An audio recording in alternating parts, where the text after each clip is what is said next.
పొద్దున లేచి నీకు నచ్చినటువంటి బైక్ పైన నీకు నచ్చినటువంటి కారు పైన ప్రయాణం చేస్తున్న ప్రతిసారి నీకు గుర్తు రావాలా నువ్వు కాంప్రమైజ్ అయి బతుకుతున్నావని చెప్పేసి ఎవరు చెప్పాల్సిన అవసరం లేదు.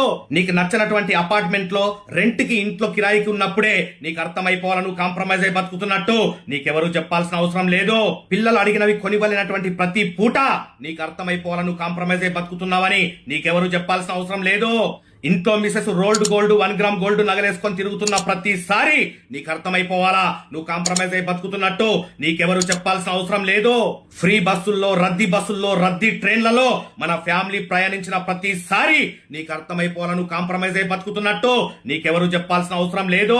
షాపింగ్ మాల్లో నీకు నచ్చినటువంటి బట్టలు కొనుక్కున్నటువంటి ప్రతిసారి నీకు అర్థమైపోవాలా నువ్వు కాంప్రమైజ్ అయి బతుకుతున్నట్టు నీకెవరు చెప్పాల్సిన అవసరం లేదు.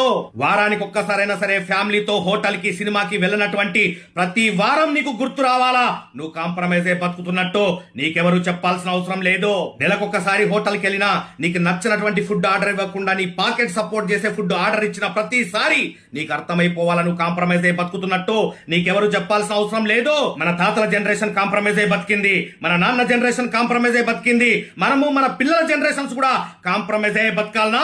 ఇలా కాంప్రమైజ్ అయి బతకడానికే భూమి మీద పుట్టినామా?